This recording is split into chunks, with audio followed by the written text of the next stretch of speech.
कश्मीर में हिंदुओं का नरसंहार हुआ है, नाम पूछ के मारा गया है, नाम पूछने के बाद कलमा पढ़वाया गया है, लेकिन अखबार की हेडिंग है कश्मीर में आतंकी हमला। जो लोग कलमा पढ़ लिए उनके ऊपर जब डाउट हुआ तो उनका पैंट उतरवा के उनका चेक किया गया कि इनका खतना नहीं हुआ है, लेकिन हेडिंग है टेररिस्ट मास्कर। किस तरीके से भारत की मीडिया जिहाद को, हिंदुओं के हमले को आतंकवादी हमला कह के किस तरीके से डिफेंड करती है, आप इसको देख लीजिए। और यह कोई पहली बार नहीं हुआ है, लगातार हुआ है। अनंतनाग में 36 हिंदुओं की हत्या हुई थी, नुनवाल में 32 हिंदुओं की हत्या हुई थी, शेषनाग में 13 हिंदुओं की हत्या हुई थी, विधानमंडल के एरिया में 36 हिंदुओं की हत्या हुई, चंदनवारी में 11 हिंदुओं की हत्या हुई, हाईवे के किनारे 19 हिंदुओं को मारा, पुलवामा में 24 की हत्या हुई, फिर पुलवामा में 13 की हत्या हुई, फिर पुलवामा में 40 हमारे सैनिकों का बलिदान हुआ। असंख्य हत्याएं हो चुकी है, लेकिन जब जब हत्या होती है तो मीडिया उसको आतंकवादी हमला कह के उसको डिफेंड कर देती है। और जब मीडिया आतंकवादी कहती है तो बाद के लेखक, बुद्धिजीवी, पत्रकार, कलमकार फिर ये कहना शुरू कर देते हैं आतंक का कोई धर्म ही नहीं होता, आतंकवादी का कोई मजहब नहीं होता। जबकि सच्चाई है कि पूरी दुनिया में जितने आतंकवादी संगठन है, अगर हम उनको नाम देख लीजिए तो नाम से पता चल जाएगा कि आतंकवाद का मजहब होता है कि नहीं, आतंकवादी संगठनों का मजहब होता है कि नहीं। और अगर आतंकवादी का मजहब नहीं होता है तो कहीं आके भीड़ में गोली चलाते, नाम पूछ के क्यों गोली मार रहे थे, जो कलमा नहीं पढ़ पाया उसको क्यों गोली मारे, जिसका खतना नहीं हुआ था उसको क्यों गोली मारे। दूसरी बात, ये सब कुछ हो गया है, इसके लिए कुछ लोग कह रहे हैं सुप्रीम कोर्ट जिम्मेदार है। मतलब पूरी दुनिया में आतंकवादी घटनाएं हो रही हैं और हमारे कुछ बुद्धिजीवी कह रहे हैं सुप्रीम कोर्ट जिम्मेदार है, सुप्रीम कोर्ट ने अगर इलेक्शन नहीं कराया होता तो ये हत्या नहीं होती है। अरे 1990 में जो नरसंहार हुआ था कश्मीर में हिंदुओं का, उसके लिए सुप्रीम कोर्ट जिम्मेदार है क्या? जो मुर्शिदाबाद में हो रहा है, या जब बांग्लादेश में हो रहा है, जो सीरिया में हो रहा है, जो ईरान में हो रहा है, जो इराक में हो रहा है, जो हर जगह काफिरों को मारा जा रहा है, उसके लिए सुप्रीम कोर्ट जिम्मेदार है? सही बात कहने से डरते हैं, आतंकवाद इस जिहादी सोच के मूल कारण की बात करने से डरते हैं। जिहादी जो सोच है ये कहां से निकल रही है वो नहीं बात करेंगे। कभी ये जिम्मेदार, कभी वो जिम्मेदार, कभी सिक्योरिटी जिम्मेदार, कभी हमारे सेना के जवान जिम्मेदार, कभी पुलिस वाले जिम्मेदार, कभी कोई, मतलब इस तरीके की करके इसको पूरा डाइवर्ट कर देते हैं। दुर्भाग्य ये भी है कि इतने एक के बाद एक आतंकवादी हमले होते रहते हैं, आतंकवादी नहीं जिहादी हमले होते रहते हैं। इसके बावजूद हमारे नेता, अभिनेता, लेखक, बुद्धिजीवी, पत्रकार, कलमकार क्या कहते हैं कि सभी मजहब एक समान होते हैं। हमारे इवन जज भी कहते हैं कि सारी मजहबी किताबों में एक ही बात लिखी हुई है। हमारे सांसद, विधायक, मंत्री, जज जो संविधान की शपथ लेते हैं वो क्या कहते हैं कि गुरुकुल और मदरसा एक समान होता है। संविधान की शपथ लेने वाले कहते हैं वेद, पुराण, बाइबल, कुरान एक समान होता है। संविधान की शपथ लेने वाले सांसद, विधायक, मंत्री, जज क्या कहते हैं कि आतंकवादी का कोई मजहब नहीं होता। और कवि क्या बोलते हैं, लेखक क्या बोलते हैं, मजहब नहीं सिखाता आपस में बैर रखना।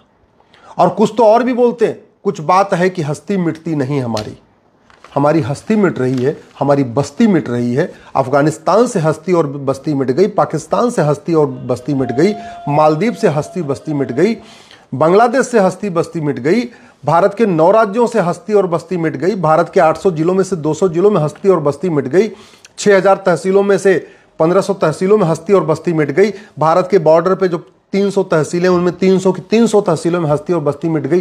फिर भी हमारे कवि, हमारे कहानी करने वाले, हमारे यूट्यूबर, हमारे लेखक, बुद्धिजीवी कहते हैं कुछ बात है कि हस्ती मिटती नहीं हमारी। कुछ तो ऐसे भी कहते हैं कि सभी मजहब शांति सिखाते हैं, सभी मजहब आपसी भाईचारा सिखाते हैं, सभी मजहब जो है आपस में प्रेम सिखाते हैं। अगर प्रेम सिखा रहे होते तो हिंदू ही क्यों मारे जाते?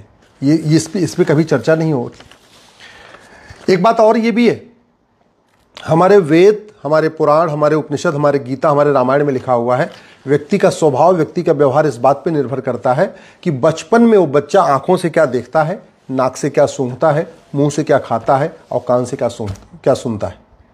हमारे आज़ादी वाला जो गैंग है, जो संविधान की दुहाई देके कहता है सभी लोगों को कुछ भी खाने का अधिकार, कुछ भी देखने का अधिकार, कुछ भी सोचने का अधिकार, कोई भी किसी भी तरीके की फिल्म बनाने का अधिकार, किसी भी तरीके का सीरियल बनाने का अधिकार, कुछ भी पढ़ाने का अधिकार, ये जो है ना, ये हमें विनाश की तरफ ले जा रही है। इंद्रिय नियंत्रण की बात नहीं हमारे स्कूलों में, अष्टांग योग हमारा सिखाया नहीं जाता, कुटुंब प्रबोधन है नहीं, वसुधैव कुटुंबकम है नहीं, सिखिज्म, जैनिज्म, बुद्धिज्म और हमारे वेद पुराण गीता उपनिषद में क्या लिखा है वो पढ़ाया नहीं जा रहा है। और वो क्या रहा है, मजहब के आधार पर विभाजन हुआ था, फिर भी मजहब के आधार पर नियम कानून चल रहा है। मजहब के आधार पर विभाजन हुआ 1947 में, फिर भी मजहब के आधार पर वक्फ बोर्ड, वक्फ ट्रिब्यूनल चल रहा है। मजहब के आधार पर विभाजन हुआ था, इसके बावजूद मजहब के आधार पर minority commission, minority film ministry चल रही है। मजहब के आधार पर विभाजन हुआ था, इसके बाद भी मजहब के आधार पर स्कूल, कॉलेज, कोचिंग खुल रहे हैं। मजहब के आधार पर लोन, वजीफा दिया जा रहा है। मजहब के आधार पर आरक्षण दिया जा रहा है। मुगलों ने 1000 मदरसा खोला था अपने 500 साल के गुलामी के शासन में, और यहाँ संविधान लागू होने के बाद 3 लाख मदरसे खुल गए। अंग्रेजों ने 200 साल के शासन में 1000 मिशनरी स्कूल खोला था, पिछले 75 साल में 3 लाख मिशनरी स्कूल खुल गए। तो ये जो कुछ हो रहा है इसके लिए कोई और जिम्मेदार नहीं, संविधान की शपथ लेने वाले जिम्मेदार हैं, जिनको लगता है कि सभी धर्म एक समान होते हैं, सभी पंथ एक समान होते हैं, सभी किताबें एक समान होती हैं, सभी मजहब एक समान होते हैं, सबकी सोच एक समान होती है। बड़ी सीधी सी बात है भैया, अगर बचपन में ही बच्चा हिंसा देखेगा, जानवरों की हत्या देखेगा और उससे हत्या करवाई भी जाएगी, उसके अंदर प्रेम नहीं आएगा, उसके अंदर भावना नहीं आएगी, उसके प्रति दूसरों के प्रति अहिंसा का भाव नहीं आएगा, वो तो बचपन में हिंसक हो जाएगा। और इस पूरी सोच का सबसे बड़ा कारण है जो दिन में 5 बार वो सुनता है। क्या सुनता है? ला इलाहा इल्लल्लाह, अल्लाह के अलावा कोई इबादत योग्य नहीं है। इसका मतलब क्या हुआ? ब्रह्मा विष्णु महेश इबादत योग्य नहीं है। इसका मतलब क्या है? भगवान राम, भगवान कृष्ण, हनुमान, गणेश, दुर्गा, लक्ष्मी, सरस्वती, बालाजी कोई भी पूजा के योग्य नहीं है। हमारे 24 तीर्थंकर पूजनीय नहीं है, हमारे 10 सिख गुरु पूजनीय नहीं है, भगवान बुद्ध पूजनीय नहीं है। ये जो सिखाई जाती है उस पर कोई चर्चा नहीं हो रही है। जिहाद का मूल कारण क्या है, आतंकवाद का मूल कारण क्या है, इस पर सोची नहीं जा रही। और वैसे भी आप जरा ये बताइए, ये जो आतंकवादी हमला किए हैं 500 साल पहले इनके पूर्वज क्या रहे होंगे? हिंदू। क्योंकि भारत, पाकिस्तान, बांग्लादेश, अफगानिस्तान, मालदीव, ये जितने भी यहाँ पे आज इस्लामिक देश हैं, 1400 साल पहले क्या थे लोग? 2000 साल पहले वहाँ क्या थे? या तो सूर्य की पूजा करते थे, या तो पेड़ों की पूजा करते थे, या नदियों की पूजा करते थे, मूर्तियों की पूजा करते थे, दुर्गा, लक्ष्मी, सरस्वती की पूजा करते थे, रामकृष्ण की पूजा करते थे। पूरे के पूरे एशिया में भगवान राम का राज था, पूरे के पूरे एशिया में युधिष्ठिर का राज था, पूरे के पूरे आधे एशिया में चंद्रगुप्त का राज था, आधे एशिया में लगभग अशोक का राज था। तो आज की डेट में जो 57 इस्लामिक कंट्री हैं, वहाँ पहले क्या होता था? चाहे अरब हो, चाहे दुबई हो, चाहे कुवैत हो, चाहे बहरीन हो, चाहे अबू धाबी हो, वो तो छोड़िए, चाहे अफगानिस्तान, पाकिस्तान, बांग्लादेश में तो 15वीं शताब्दी में भी इस्लाम नहीं था। 15वीं शताब्दी में जब बाबर आया तब यहाँ कन्वर्जन शुरू हुआ, और जो कन्वर्ट हुए आज वो सबसे बड़े दुश्मन हो गए। जो कन्वर्टेड हिंदू हैं आज वही पैंट उतार के चेक कर रहे हैं खतना हुआ कि नहीं हुआ, गोली मार रहे हैं। जो कन्वर्टेड हिंदू हैं आज वही जिहाद कर रहे हैं। हिंदुओं की सबसे ज़्यादा हत्या कौन कर रहा है? कन्वर्टेड हिंदू कर रहे हैं। हिंदू की आज की डेट में जो हत्या हो रही है वो अरब, दुबई, कुवैत, बहरीन से कोई नहीं आ रहा हत्या करने, कन्वर्टेड हिंदू मार रहे हैं। सच्चाई तो ये है कि अरब, दुबई, कुवैत, बहरीन में जो हैं हिंदू वो यहाँ से ज़्यादा सुरक्षित है। तो हम समाधान की बात नहीं कर रहे हैं। हम आज तक इतने साल हो गया मज़हब के आधार पर विभाजन हुआ था, कायदे से न मज़हब, सरदार पटेल ने कहा था अब मज़हब के आधार पर कुछ नहीं चलेगा। हमने मज़हब के आधार पर बोर्ड बना दिया, मज़हब के आधार पर ट्रिब्यूनल बना दिया, मज़हब के आधार पर आयोग बना दिया, मज़हब के आधार पर मंत्रालय बना दिया। और मज़हब के आधार पर बना भी दिया तो माइनॉरिटी को उन्हें डिफाइन ही नहीं किया। अरे 1 लाख वाला माइनॉरिटी होगा टोटल, या जिसकी पूरे देश में आबादी 10 लाख है वो माइनॉरिटी होगा, या पूरे देश में जिसकी आबादी 50 लाख है वो माइनॉरिटी होगा, या पूरे देश में जिसकी आबादी 1 करोड़ है वो माइनॉरिटी होगा। माइनॉरिटी कौन होगा कहीं नहीं लिखा।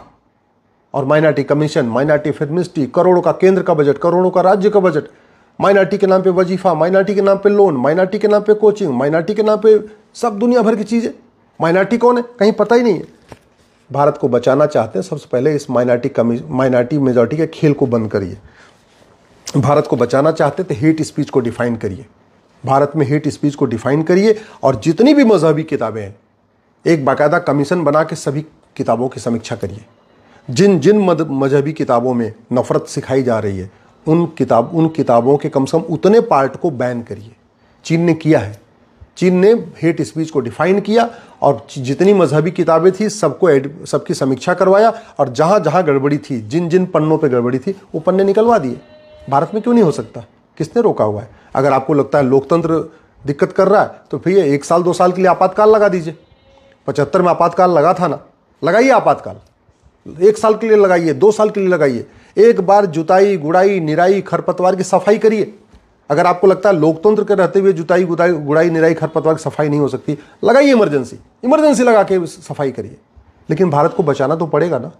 तिल तिल के खत्म होने से थोड़ा थोड़ा रोज खत्म हो, घुट घुट के खत्म हो, लब जिहाद के जरिए खत्म हो, लैंड जिहाद के जरिए खत्म हो, घुसपैठियों के कारण हमारी डेमोग्राफी बदले, धर्मांतरण के कारण हिंदू खत्म हो, जनसंख्या विस्फोट के कारण डेमोग्राफी बदले। इससे तो अच्छा एक बार आपातकाल लगा के साल 2 साल के अंदर सबकी सफाई करके और सारे नियम कानून ठीक कर दीजिए, वो ज़्यादा अच्छा है। ये राइट टू, अगर भारत को बचाना है तो राइट टू एजुकेशन को बदल के राइट टू इक्वल एजुकेशन करिए, समान शिक्षा लागू करिए। भारत को बचाना है, गुलामी के जितने हमारे मठ मंदिर तोड़े गए थे, सीधे एक कानून बनाइए, प्लेस ऑफ वर्शिप एक्ट की जगह सीधे एक कानून बनाइए, सबको वापस ले लीजिए। अगर भारत को बचाना चाहते हैं तो एंशिएंट मोनूमेंट एक्ट जो बना है इसको बदलिए, सारे गुलामी के नाम एक साथ मिटा दीजिए। अगर भारत को बचाना चाहते हैं तो हिंदुओं को कम से कम त्रिशूल, तलवार, भाला, गड़ासा, जो हमारे देवी देवताओं के शस्त्र हैं, उनको रखने की इजाज़त दीजिए। यह आर्म्स एक्ट ने हिंदुओं को निहत्था बना रखा है। भारत को बचाना चाहते हैं तो जो भारत में जिहाद की फंडिंग आ रही है हवाला के जरिए, इस फंडिंग को बंद करने के लिए ये मनी लॉन्ड्रिंग एक्ट को बदलिए। भारत को बचाना चाहते हैं तो लब जिहाद, लैंड जिहाद, धर्मांतरण, घुसपैठ, इसको जो है राष्ट्र की सुरक्षा के लिए खतरा घोषित करिए और सारे डीजीपी से कहिए एनएसए लगाना शुरू करें। भारत को बचाना चाहते हैं तो लब जिहाद, लैंड जिहाद, धर्मांतरण, घुसपैठ और को अनलॉफुल एक्टिविटी डिक्लेयर करिए और सबके खिलाफ यूएपीए लगाने के लिए आदेश करिए। भारत को बचाना चाहते हैं तो जो विदेशी फंडिंग के लिए कांग्रेस ने 2010 में एफसीआरए कानून बनाया था, इस कानून को खत्म करिए। विदेशी फंडिंग जब तक आती रहेगी तब तक ये समस्या बनी रहेगी। भारत को बचाना चाहते हैं तो जो अंग्रेजों ने 1894 में लैंड एक्विजिशन एक्ट बनाया था, उसके कारण जो 99 साल की लीज पे ज़मीनें बांटी गई थी, वो सबकी लीज पूरी हो गई है। जो इस कानून के अंतर्गत लीज पे ज़मीनें दी गई थी और जिनकी लीज पूरी हो गई, सबको वापस लीजिए।